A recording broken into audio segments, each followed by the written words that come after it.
Hello friends, welcome to Shruthi's food lab. ഇന്ന് നമ്മൾ ഉണ്ടാക്കാൻ പോകുന്നത് ഒരു ചൈനീസ് ഡിന്നർ റെസിപ്പിയാണ്, ചിക്കൻ ലോമിൻ. വളരെ സിമ്പിളായിട്ട് ഉണ്ടാക്കാൻ പറ്റുന്ന ഒരു നൂഡിൽസ് റെസിപ്പിയാണ്. അപ്പോൾ വീഡിയോയിലേക്ക് കിടക്കുന്നതിന് മുമ്പായിട്ട് നമ്മുടെ ഈ ചാനൽ ആദ്യമായിട്ട് കാണുന്നവരുണ്ടെങ്കിൽ എന്തായാലും ഒന്ന് സബ്സ്ക്രൈബ് ചെയ്യുക. സൈഡിലുള്ള ബെൽ ബട്ടൺ എനേബിൾ ചെയ്തിട്ടുണ്ടെങ്കിൽ നമ്മുടെ ലേറ്റസ്റ്റ് അപ്ഡേറ്റ്സ് എല്ലാം നിങ്ങൾക്ക് കിട്ടുന്നതായിരിക്കും. ആദ്യം തന്നെ ഞാനിവിടെ ഒരു ബൗളിൽ 200 ഗ്രാം ബോൺലെസ് ചിക്കൻ ചെറുതായിട്ട് അരിഞ്ഞെടുത്തിട്ടുണ്ട്. ഇതിലേക്ക് ആവശ്യത്തിന് ഉപ്പ് ചേർത്ത് കൊടുക്കുക. ഇനി ഇതിലേക്ക് 3/4 ടേബിൾ സ്പൂൺ കോൺഫ്ലവറും 1/2 ടേബിൾ സ്പൂൺ സോയ സോസും 1/2 ടീസ്പൂൺ ഷെസ്വാൻ സോസും ഒരു മുട്ടയും കൂടി ചേർത്ത് കൊടുക്കാം. ഇത് നന്നായിട്ടൊന്ന് മിക്സ് ചെയ്തെടുക്കുക. അതുപോലെ ഷെസ്വാൻ സോസിൻ്റെ റെസിപ്പി ഞാൻ നേരത്തെ ഷെയർ ചെയ്തിട്ടുണ്ടായിരുന്നു. അതിൻ്റെ ലിങ്ക് ഞാൻ ഡിസ്ക്രിപ്ഷനിലും വീഡിയോയുടെ മേലെ കാണുന്ന ഐ ബട്ടണിലും കൊടുക്കുന്നുണ്ട്. ഇനി ചിക്കൻ വറുത്തെടുക്കാൻ വേണ്ടിയിട്ട് ഞാനൊരു പാനിൽ 3 ടേബിൾ സ്പൂൺ എണ്ണ ഒഴിച്ച് ചൂടാക്കി എടുത്തിട്ടുണ്ട്.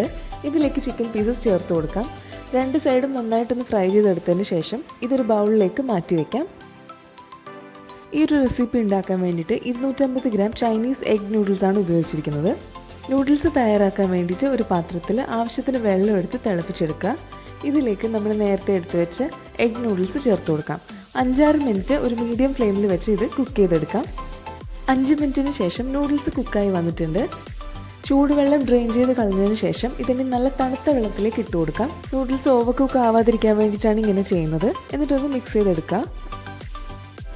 ഇതിനി ഒന്നുകൂടി ഡ്രെയിൻ ചെയ്ത് വേറൊരു പാനിലേക്ക് മാറ്റാം. നൂഡിൽസ് ഒട്ടിപ്പിടിക്കാതിരിക്കാൻ വേണ്ടിയിട്ട് 2 ടീസ്പൂൺ എള്ളെണ്ണയും കൂടി ചേർത്ത് നന്നായിട്ടൊന്ന് മിക്സ് ചെയ്ത് കൊടുക്കാം. അതിനുശേഷം മാറ്റി വയ്ക്കാം. അടുത്തതായിട്ട് നമുക്കിനി ലോമൻ സോസ് ഉണ്ടാക്കാം. അതിനായിട്ട് 1/4 കപ്പ് തിളച്ച വെള്ളത്തിലേക്ക് ഒരു പീസ് ചിക്കൻ സ്റ്റോക്ക് ചേർത്തൊന്ന് മിക്സ് ചെയ്തെടുക്കാം. ഞാനിപ്പോൾ മാഗിയുടെ ചിക്കൻ സ്റ്റോക്കാണ് യൂസ് ചെയ്തിരിക്കുന്നത്. ഇതിലേക്ക് 2 ടേബിൾ സ്പൂൺ സോയാ സോസും 1/2 ടേബിൾ സ്പൂൺ എള്ളെണ്ണയും 1 ടീസ്പൂൺ കോൺഫ്ലോറും 2 ടീസ്പൂൺ ഷെസ്വാൻ സോസും ചേർത്ത് കൊടുക്കുന്നുണ്ട്.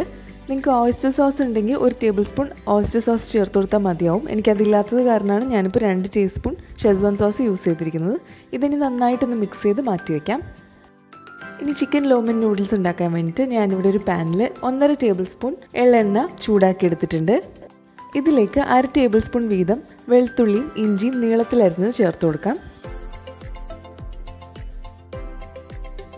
ഒന്ന് മിക്സ് ചെയ്തെടുത്തതിന് ശേഷം ഒരു ഉള്ളി നീളത്തിലരിഞ്ഞത് ചേർത്ത് കൊടുക്കുക. ഉള്ളിയുടെ കളറ് ചെറുതായിട്ടൊന്ന് മാറുമ്പോഴേക്കും 2 തക്കാളി നീളത്തിലരിഞ്ഞത് ചേർത്ത് കൊടുക്കാം. തക്കാളിയുടെ കുരുവെല്ലാം കളഞ്ഞിട്ടാണ് ഞാനിപ്പോൾ ഉപയോഗിച്ചിരിക്കുന്നത്. ഇതിലേക്ക് 1/2 ടീസ്പൂൺ ഉപ്പും കൂടി ചേർത്തൊന്ന് വഴറ്റിയെടുക്കാം. ഉപ്പ് നമുക്ക് അധികം ഉപയോഗിക്കേണ്ട ആവശ്യമില്ല, കാരണം സോയാ സോസിലും ഷെസ്വാൻ സോസിലും ചിക്കൻ സ്റ്റോക്കിലും ഒക്കെ ആവശ്യത്തിന് ഉപ്പിൻ്റെ കണ്ടന്റ് ഉണ്ട്. ഇനി ഇതിലേക്ക് 1 ക്യാപ്സിക്കം നീളത്തിലരിഞ്ഞതും 1/2 കപ്പ് ക്യാബേജും കൂടി ചേർത്ത് നന്നായിട്ടൊന്ന് വഴറ്റിയെടുക്കാം. 1 മിനിറ്റ് മാക്സിമം വഴറ്റിയെടുത്താൽ മതിയാവും. വഴറ്റിയെടുത്തതിന് ശേഷം ഇതിലേക്ക് 3/4 ടീസ്പൂൺ കുരുമുളക് പൊടിയും കൂടി ചേർത്ത് ഒന്നുകൂടെ ഒന്ന് മിക്സ് ചെയ്തെടുക്കാം.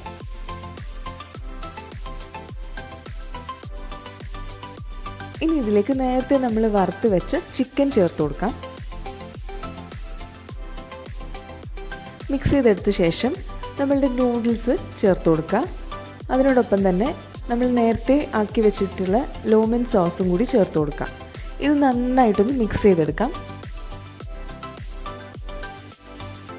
നന്നായിട്ടൊന്ന് മിക്സ് ചെയ്തെടുത്തതിന് ശേഷം നമുക്ക് ഫ്ലെയിം ഓഫ് ചെയ്ത് വെക്കാം. ഇപ്പം നമ്മളുടെ ചിക്കൻ ലോമൻ റെഡി ആയിട്ടുണ്ട്. ഇതിനി വേറൊരു പ്ലേറ്റിലേക്ക് നമുക്ക് സെർവ് ചെയ്യാം.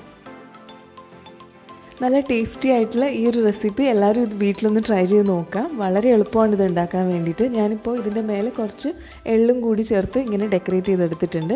അപ്പോൾ ഇന്നത്തെ റെസിപ്പി എല്ലാവർക്കും ഇഷ്ടമായി എന്ന് വിശ്വസിക്കുന്നു. ഇനി വേറെ റെസിപ്പി ആയിട്ട് പിന്നീട് കാണാം.